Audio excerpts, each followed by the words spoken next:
അപ്പൊ അളിയൻ കാര്യമൊന്നും അറിഞ്ഞില്ലേ? ഇല്ല. എന്നാൽ ഇനി ഞാനത് പറയാം, ആരും ഞെട്ടരുത്. ഇനി പറഞ്ഞ പച്ചക്കള്ളം ലൈവ് ടിവിയിൽ പൊളിഞ്ഞു വീണു. വേറൊരു സ്ത്രീക്കും രാഹുൽ മാങ്കൂട്ടത്തിൽ കുഞ്ഞ് വേണമെന്ന് പറഞ്ഞ് മെസ്സേജ് അയച്ചു. ഞാൻ അഭിലാഷിനോട് ചോദിച്ചു, അഭിലാഷ് അങ്ങനെ സംഭവിച്ചിട്ടുണ്ടോ എന്ന്. അഭിലാഷ് ഇല്ല എന്ന് പറഞ്ഞു. പറഞ്ഞിട്ടില്ല, എനിക്ക് അറിയില്ല എന്നാണ് പറഞ്ഞത്. എനിക്ക് വാർത്ത വന്നു എന്നല്ലേ പറഞ്ഞത്? റിനി പറഞ്ഞത് വാർത്ത വന്നു എന്നല്ലേ? അഭിലാഷ് വാർത്ത ഫോളോ ചെയ്യൂലേ? ഞാൻ ഈ പറയുന്നതിൽ ഒരു വരിയോ ഒരു വാക്കോ തെറ്റുണ്ടെങ്കിൽ ബഹുമാനപ്പെട്ട കേരള പോലീസ് എന്നെ അറസ്റ്റ് ചെയ്യണം, മുഖ്യമന്ത്രി എന്നെ അറസ്റ്റ് ചെയ്യണം. രാഹുൽ മാങ്കൂട്ടത്തിൽ ആ പെൺകുട്ടിയെ എങ്ങനെ കല്യാണം കഴിക്കാൻ കഴിയും? ഓൾറെഡി വിവാഹിതയായ മറ്റൊരു പുരുഷന്റെ ഭാര്യയായ രാഹുൽ മാങ്കൂട്ടത്തിനോട് ആ ബന്ധം മറച്ചു വെച്ച് ബന്ധം സ്ഥാപിച്ച പെൺകുട്ടിയെ രാഹുൽ മാങ്കൂട്ടത്തിൽ എങ്ങനെ കല്യാണം കഴിക്കണോ? എന്റെ നമ്പറായി എനിക്കുള്ളത് മേടിച്ചിട്ട് വരാം. രാഹുൽ ഈശ്വറിനെ കാണുമ്പോൾ എനിക്ക് രാജമാണിക്യത്തിലെ സൈമൺ നാടാരെയാണ് ഓർമ്മ വരുന്നത്. ഓർമ്മയില്ലേ? രാജശെൽവത്തെ പുറത്തിരുന്ന് കൈയടിച്ച് മൂപ്പിച്ച് എല്ലാ കുഴപ്പത്തിലും കൊണ്ടുവന്ന് എത്തിക്കുന്ന സതീർത്ഥ്യനെ അതെന്തിനാടാ പന്നി ഇപ്പൊ പറഞ്ഞതല്ല, പിന്നീട് വരെ അവസരം കിട്ടിയില്ലെങ്കിൽ. അതുപോലെ ഇപ്പൊ നോക്കൂ, ഈ രാഹുൽ മാങ്കൂട്ടത്തെ മഹത്വവൽക്കരിച്ച് പുണ്യവൽക്കരിച്ച് ശരിയായ കർത്തൃത്വമുള്ള ആൾ എന്ന് പ്രഖ്യാപിച്ച് ഒടുവിൽ ആ പെങ്കൊച്ച് ഇത്രയും കാലം പരാതി നൽകാതിരുന്നതല്ലേ? അവര് വേദന തിന്നുകൊണ്ടിരിക്കുമ്പോ ഇയാളെ ആഘോഷിച്ച് ഒടുവിൽ ഇപ്പോ പരാതി കൊടുപ്പിച്ചപ്പോ സമാധാനായോ? ഇതൊരു നടക്കി പോണ ലക്ഷണില്ല. ഞാൻ ഇവന്റെ രണ്ടെണ്ണം വാങ്ങിച്ചിട്ടേ പോവുള്ളൂ. ശ്രീ അഭിലാഷ്, രണ്ട് കാര്യങ്ങൾ. ഒന്ന്, അങ്ങയുടെ ഉപമ എനിക്ക് ഇഷ്ടമായി. ആ ഉപമ ഒന്ന് ഓർത്ത് വെക്കേണ്ടി വരും. ഇനി അടുത്ത ഞാൻ പറയാൻ പോകുന്ന സീരിയസ് കാര്യം. ഞാൻ ഈ പറയുന്നതിൽ ഒരു വരിയോ ഒരു വാക്കോ തെറ്റുണ്ടെങ്കിൽ ബഹുമാനപ്പെട്ട കേരള പോലീസ് എന്നെ അറസ്റ്റ് ചെയ്യണം, മുഖ്യമന്ത്രി എന്നെ അറസ്റ്റ് ചെയ്യണം. ഇത്രയും ധൈര്യം ഞാൻ എന്റെ ചാൽ ശോഭരാജ് മാത്രമേ കണ്ടിട്ടുള്ളൂ. രാഹുൽ മാങ്കൂട്ടത്തിൽ ആ പെൺകുട്ടിയെ എങ്ങനെ കല്യാണം കഴിക്കാൻ കഴിയും? ഓൾറെഡി വിവാഹിതയായ മറ്റൊരു പുരുഷന്റെ ഭാര്യയായ രാഹുൽ മാങ്കൂട്ടത്തിനോട് ആ ബന്ധം മറച്ചു വെച്ച് ബന്ധം സ്ഥാപിച്ച പെൺകുട്ടിയെ രാഹുൽ മാങ്കൂട്ടത്തിൽ എങ്ങനെ കല്യാണം കഴിക്കണമെന്നാണ് നിങ്ങൾക്ക് പറയുന്നത്? ഇപ്പൊ എന്താ പറഞ്ഞ? ഓൾറെഡി വിവാഹിതയായ മറ്റൊരു പുരുഷന്റെ ഭാര്യയായ രാഹുൽ മാങ്കൂട്ടത്തിനോട് ആ ബന്ധം മറച്ചു വെച്ച് ബന്ധം സ്ഥാപിച്ച പെൺകുട്ടിയെ രാഹുൽ മാങ്കൂട്ടത്തിൽ എങ്ങനെ കല്യാണം കഴിക്കണമെന്നാണ് നിങ്ങൾക്ക് പറയുന്നത്? എന്തൊക്കെയാണ് ഈ കൊച്ചു കേരളത്തിൽ സംഭവിക്കുന്ന? എന്തൊക്കെ കാര്യങ്ങളാണ് മറച്ചു വെച്ചു എന്നുള്ളത്? രാഹുൽ ഈശ്വറിന് എവിടെ അല്ല, ഒരു സെക്കൻഡ്. അപ്പൊ അഭിലാഷ് എന്തായാലും ഒരു കാര്യം സമ്മതിച്ചു, പെൺകുട്ടി മാരീഡ് ആയിരുന്നു. ആ പെൺകുട്ടി 2024 ഓഗസ്റ്റിൽ മാരീഡ് ആയിരുന്നു, മറ്റൊരാളുടെ ഭാര്യ ആയിരുന്നു എന്ന കാര്യത്തിൽ അഭിലാഷിന് തർക്കമില്ലല്ലോ? എനിക്ക് തർക്കമില്ല. നന്നായി. അതെ, പ്രേക്ഷകർ കേൾക്കണേ. ആ പെൺകുട്ടി രാഹുലിനോട് ബന്ധം സ്ഥാപിക്കുകയും അതിനുശേഷം കുട്ടി ഉണ്ടാകുകയും ചെയ്യുമ്പോൾ രാഹുൽ മാങ്കൂട്ടത്തിൽ എങ്ങനെ ആ ബന്ധവുമായിട്ട് മുമ്പോട്ട് പോകും? ഒന്ന് ആലോചിച്ച് നോക്കുക. ഇവള് ചില്ലറക്കാരിയല്ല, ഇവള് തറയാണെങ്കിൽ ഞാൻ തത്തറയാ. നല്ല കോമ്പിനേഷൻ. ഇത് കേൾക്കുന്ന മലയാളി പ്രേക്ഷകർ, ഞാൻ ആ പെൺകുട്ടിയുടെ ഐഡന്റിറ്റി ഒരിക്കലും റിവീൽ ചെയ്യില്ല, ആ പെൺകുട്ടിയെ കുറിച്ച് ഒന്നും പറയില്ല. ആ പെൺകുട്ടിയെ കുറിച്ച് എല്ലാ കാര്യങ്ങളും എനിക്കറിയാം, പക്ഷെ ഞാൻ ഒന്നും പറയില്ല. കാര്യം നമ്മുടെ നാട്ടിൽ പരാതിക്കാരെ കുറിച്ച് അങ്ങനെ ഐഡന്റിറ്റി റിവീൽ ചെയ്യാൻ പാടില്ല. അതുകൊണ്ട് നിയമത്തെ ബഹുമാനിച്ചുകൊണ്ട് ഞാൻ ഒന്നും പറയില്ല.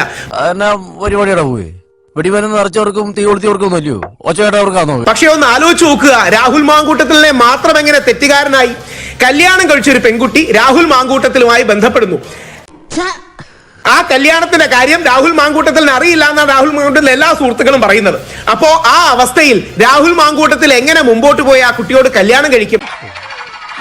രണ്ട്, രാഹുൽ മാങ്കൂട്ടത്തിൽ ആ പെൺകുട്ടിയോട് ലൈംഗിക താല്പര്യമായിരുന്നില്ല സാർ, ഒരു കുഞ്ഞു വേണമെന്നായിരുന്നു, കുടുംബം വേണമെന്നായിരുന്നു. പക്ഷേ ഓൾറെഡി കല്യാണം കഴിച്ചൊരു സ്ത്രീയെ എങ്ങനെ കല്യാണം കഴിക്കും? എനിക്കറിയില്ല. ആ യഥാർത്ഥത്തിൽ 2 വർഷത്തിന്, ഈ 1 വർഷത്തിനുള്ളിൽ 2 ചെറുപ്പക്കാരുടെ ജീവിതത്തിന്റെ നാശത്തിലേക്കാണ് പോയത്. ഷാജിയേട്ടാ, ഇവിടെ ഉണ്ടായ പ്രശ്നം എന്താണ് നോക്കൂ. ആ ചാറ്റ് താങ്കൾ കണ്ടതാണല്ലോ. ആ പെൺകുട്ടിയോട് എനിക്ക് നിന്നെ പ്രഗ്നന്റ് ആക്കണമെന്ന് പറയുന്നു. ആ കുട്ടിക്ക് അതിന് എതിർപ്പായിരുന്നു സ്വാഭാവികമായിട്ടും. അത് പറ്റില്ല എന്ന് ആ പെൺകുട്ടി പറയുന്നു. പക്ഷേ നിർബന്ധിച്ച് പ്രലോഭിപ്പിച്ച് ആ പെൺകുട്ടി ഒടുവിൽ പ്രഗ്നന്റ് ആവുന്നു. ആ ഘട്ടത്തിൽ വെച്ച് ഇയാൾ പിന്മാറുകയും വൈകാരികമായി കൺവിൻസ് ചെയ്ത് രണ്ടു കൂട്ടരും മ്യൂച്വലായി സംഭവിച്ച കാര്യമാണല്ലോ. സ്വാഭാവികം. ആ നിലയ്ക്ക് അത് ഡീൽ ചെയ്തിരുന്നെങ്കിൽ, അവരുടെ ട്രോമ ഒഴിവാക്കിയിരുന്നെങ്കിൽ, അതൊരു മനുഷ്യത്വമല്ലേ രാഹുൽ ഈശ്വർ? അത് അങ്ങനെ ചെയ്തിരുന്നുവെങ്കിൽ, അങ്ങനെ ഡീൽ ചെയ്തിരുന്നുവെങ്കിൽ ഒരു പരാതിയിലേക്ക് പോകില്ലായിരുന്നല്ലോ, ഒരു ബ്രേക്കപ്പിലേക്ക് പോകില്ലായിരുന്നല്ലോ. അപ്പോ മാനുഷികമായി ചെയ്യേണ്ട കാര്യങ്ങൾ ചെയ്യാതെ ഇപ്പൊ രാഹുൽ ഈശ്വർ പറഞ്ഞത് മാതിരി വിദണ്ഡവാദങ്ങൾ ഉന്നയിച്ച് ഒരു പെൺകുട്ടിയുടെ ജീവിതത്തെ നരകമാക്കിയ സംഭവത്തെ കുറിച്ചാണ് നമ്മൾ ചർച്ച ചെയ്യുന്നത്.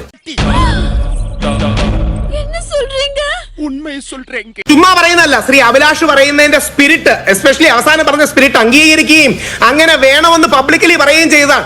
ആ പെൺകുട്ടിയെ വളരെ സെൻസിറ്റീവ് ആയിട്ടും റെസ്പെക്ട്ഫുൾ ആയിട്ടും ഇൻക്ലൂസീവ് ആയിട്ടും തന്നെ രാഹുൽ മാങ്കൂട്ടത്തിൽ കൈകാര്യം ചെയ്യണമായിരുന്നു. ഇത് അറിഞ്ഞപ്പോൾ രാഹുലിന് ഭയങ്കര മനോവേദനയും വിഷമവും ഉണ്ടായി. കല്യാണമായിട്ട് മുമ്പോട്ട് പോകാനുള്ള പോസിബിലിറ്റി ഇല്ലാതായി. പക്ഷേ ഓർക്കേണ്ട കാര്യം, യഥാർത്ഥത്തിൽ ആ പെൺകുട്ടി മാരീഡ് ആയിരുന്നു എന്ന വസ്തുത നമ്മൾ മറക്കരുത്. അത് ശരിയാ, അത് ശരിയാ. ഈ രണ്ട് അഭിലാഷ് പറഞ്ഞു ഒരു കാര്യം വളരെ പ്രസക്തമാണ്. ഇവർ മ്യൂച്വൽ ബന്ധത്തോടു കൂടിയാണ്, പരസ്പരം ഉഭയകക്ഷി സമ്മതപ്രകാരം ബന്ധത്തിൽ ഏർപ്പെടുകയാണ്. രണ്ട് അഭിലാഷ് ഒരു വരി വിട്ടു. പക്ഷേ എനിക്ക് നിന്നെ പ്രഗ്നന്റ് ആക്കണം എന്ന് കഴിഞ്ഞ് ഒരു വരി കൂടെ ഉണ്ടായിരുന്നു. ആ വരി എന്താ അറിയാമോ? ഒരു കുഞ്ഞു വേണം, നമുക്കൊരു കുഞ്ഞു വേണം എന്ന് പറഞ്ഞാൽ നമുക്കൊരു കുടുംബം വേണമെന്നാണ്. ഒരാണ് പെണ്ണിനോട് നമുക്കൊരു കുഞ്ഞു വേണമെന്ന് പറഞ്ഞാൽ ലൈംഗികത വേണമെന്നോ, വൺ നൈറ്റ് സ്റ്റാൻഡ് വേണമെന്നോ, ഫ്ലിങ് വേണമെന്നോ അല്ല. നീയുമായിട്ട് ലോങ് ടേം ബന്ധം ആഗ്രഹിക്കുന്നു, കുഞ്ഞു വേണം, കുടുംബം വേണമെന്നാണ്. പക്ഷേ യഥാർത്ഥത്തിൽ ആ പെൺകുട്ടി മാരീഡ് ആയിരുന്നു സർ, മറ്റൊരു ഭർത്താവുണ്ട് സർ. എങ്ങനെ ആ പെൺകുട്ടിയെ കല്യാണം കഴിച്ച് കുടുംബമായി മുമ്പോട്ട് പോകും? ഇനി ഒരു വരി കൂടി രാഹുലിനോടുള്ള വിമർശനമാണ്. ഇത് യഥാർത്ഥത്തിൽ രാഹുൽ മാങ്കൂട്ടത്തിൽ പറയേണ്ടതാണ്. രാഹുൽ ഈശ്വർ പറയേണ്ടി വരുന്നത് ഈ രാഹുൽ മാങ്കൂട്ടത്തിൽ അമിത മാന്യത കാണിക്കുന്നതുകൊണ്ടാണ്. ഈ വസ്തുതകൾ പൊതുസമൂഹത്തിന് മുമ്പിൽ വന്ന് രാഹുൽ മാങ്കൂട്ടത്തിൽ പറയണം. ഞാൻ അതുകൊണ്ടാണ് ഇത്ര ഉറപ്പായി പറയുന്നത്. രാഹുൽ ഈശ്വർ പറയുന്നതിൽ ഒരു കുത്തോ കോമയോ വരിയോ തെറ്റാണെങ്കിൽ എന്നെ അറസ്റ്റ് ചെയ്യണം. പക്ഷേ മാരീഡ് ആയ ഒരു പെൺകുട്ടിയെ രാഹുൽ മാങ്കൂട്ടത്തിൽ എങ്ങനെ കല്യാണം കഴിക്കും? മറ്റൊരു ഭർത്താവില്ലേ? കഴിച്ചിട്ടിറക്കാനും വയ്യ, മധുരിച്ചിട്ട് തുപ്പാനും വയ്യ എന്നുള്ള നിലയിലായി. പുതിയ സ്റ്റോറി ലൈൻ. ഓക്കെ, ഒറ്റ കാര്യം അല്ല, ഇതാണ് ഫാക്ട്. അഭിലാഷ് അറിഞ്ഞൂടെ? ഇനി ഒരു കാര്യം കൂടെ, അഭിലാഷ് അറിഞ്ഞൂടെ ആ പെൺകുട്ടി മാരീഡ് ആണെന്ന് അറിയാം. സമ്മതിച്ചേ? ആണല്ലോ. എനിക്കത് അറിഞ്ഞാ മതി.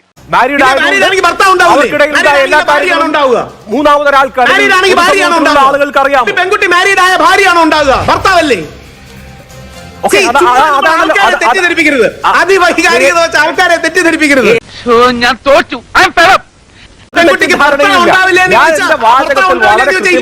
ആളുകളെ വിവാഹിതരായവരോ ആകാത്തവരോ ആവട്ടെ, ആളുകളെ മാനിപ്പുലേറ്റ് ചെയ്ത് അതൊരു പ്രശ്നമാണല്ലോ.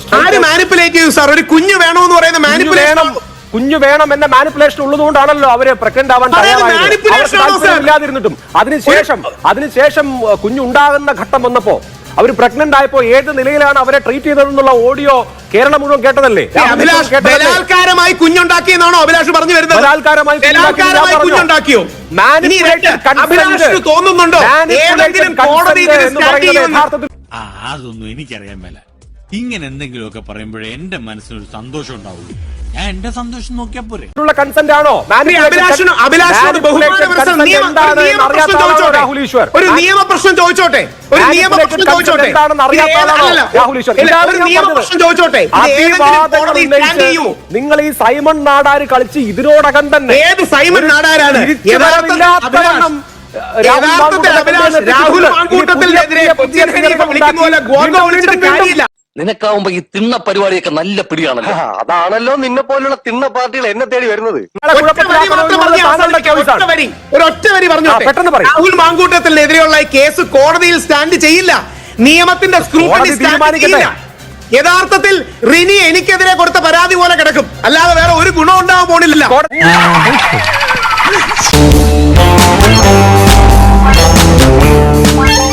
എത്ര പേരുടെ അടുത്താണ് കുഞ്ഞിനെ വേണം എന്ന് പറയുന്നത്? കുഞ്ഞിനെ വേണം എന്ന് പറഞ്ഞിട്ട് മെസ്സേജ് അയച്ചിരിക്കുന്ന വേറെ പെൺകുട്ടികളും ഉണ്ട്.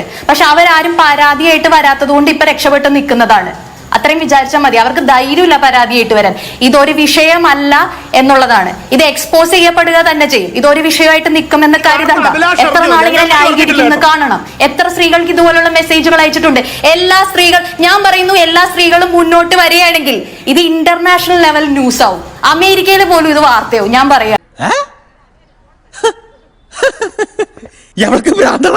അത്രയധികം സ്ത്രീകൾക്ക് മെസ്സേജുകൾ അപ്പൊ ഒരാൾക്ക് പ്രണയം തോന്നും. ലക്ഷ്യം എന്താണ്? അവർക്ക് അറിയുന്ന ഒരു കാര്യം അവർ പറഞ്ഞതല്ലേ, എപ്സ്റ്റീൻസ് ഫയലൊക്കെ പോലെ. എങ്ങനെ അറിയാം? എങ്ങനെ റിനിക്കറിയാം ബാക്കിയുള്ള പെൺകുട്ടിക്ക് മെസ്സേജ്? മൂർഖനെയാണല്ലോ ചവിട്ടിയത്. അഭിലാഷ് അങ്ങനെ വാർത്ത ഉണ്ടോ? വേറൊരു പെൺകുട്ടിക്ക് കുഞ്ഞ് വേണമെന്ന് പറഞ്ഞ് രാഹുൽ മാങ്കൂട്ടത്തിൽ അയച്ചത് അഭിലാഷ് കണ്ടോ? മാധ്യമ പ്രവർത്തകയായി 5-6 വർഷം വർക്ക് ചെയ്തിട്ടുള്ള ആളാണ്. അവർക്ക് ബന്ധങ്ങൾ ഉണ്ടാവും സ്വാഭാവികമായിട്ടും. അതാണ് ഇപ്പൊ പ്രധാന കാര്യം. ഇനി പറഞ്ഞ പച്ചക്കള്ളം ലൈവ് ടിവിയിൽ പൊളിഞ്ഞു വീണു. വേറൊരു സ്ത്രീക്കും രാഹുൽ മാങ്കൂട്ടത്തിൽ കുഞ്ഞ് വേണമെന്ന് പറഞ്ഞ് മെസ്സേജ് അയച്ചു. ഞാൻ അഭിലാഷിനോട് ചോദിച്ചു, അഭിലാഷ് അങ്ങനെ സംഭവിച്ചിട്ടുണ്ടോ എന്ന്. അഭിലാഷ് ഇല്ല എന്ന് പറഞ്ഞു. ഞാനില്ലാന്ന് പറഞ്ഞിട്ടില്ല, എനിക്ക് അറിയില്ല എന്നാണ് പറഞ്ഞത്. എനിക്ക് റിനി വാർത്ത വന്നു എന്നല്ലേ പറഞ്ഞത്? റിനി പറഞ്ഞത് വാർത്ത വന്നു എന്നല്ലേ? അഭിലാഷ് വാർത്ത ഫോളോ ചെയ്യൂലേ? എന്റെ കഷ്ടകാലം എന്നല്ലാതെ എന്ത് പറയാൻ. ഞാൻ പറയുന്നത് ഈ സ്ത്രീയുമായിട്ട് മാത്രമല്ല, ഒരുപാട് സ്ത്രീകളായിട്ട് അല്ല വേറെയും സ്ത്രീയായിട്ട് ലൈംഗിക ബന്ധം ഏർപ്പെട്ടിട്ടുണ്ട് എന്നുള്ള രീതിയിൽ ഒരു പെൺകുട്ടി 24 ചാനലിലും റിപ്പോർട്ടർ ചാനലിലും പറഞ്ഞിട്ടുണ്ട്. അപ്പോൾ എത്ര പെൺകുട്ടികളോടാണ് ഇയാൾക്ക് പ്രണയം തോന്നിയത് എന്ന് ഞാൻ ചോദിച്ചു എന്നുള്ളൂ. പിന്നെ ഇത്തരത്തിൽ മെസ്സേജ് അയച്ചിട്ടുണ്ട്, അതായത് കുഞ്ഞ് വേണം എന്ന തരത്തിലുള്ള മെസ്സേജുകൾ വേറെയും സ്ത്രീകൾക്ക് അയച്ചിട്ടുണ്ടെന്ന് പലരും പറഞ്ഞുള്ള അറിവുണ്ട് എന്ന് മാത്രമാണ് ഞാൻ പറയുന്നത്. എനിക്ക് അങ്ങനെ ഒരു മെസ്സേജ് ആരും അയച്ചിട്ടില്ല. ഇങ്ങനെ ഒരു അറിവുണ്ട്, എനിക്ക് അങ്ങനെ ഒരു അറിവുണ്ട് എന്ന് മാത്രമാണ് പറഞ്ഞത്. മറ്റത് ഞാൻ പറഞ്ഞത് ലൈംഗിക ബന്ധത്തിൽ ഏർപ്പെട്ട കാര്യങ്ങൾ വേറെയും ഉണ്ട് എന്ന് നമുക്ക് ചാനലിലൂടെ അറിയാം. അപ്പൊ എത്ര പേരോട് പ്രണയം തോന്നി എന്ന് ഞാൻ ചോദിച്ചു എന്ന് മാത്രമേ ഉള്ളൂ.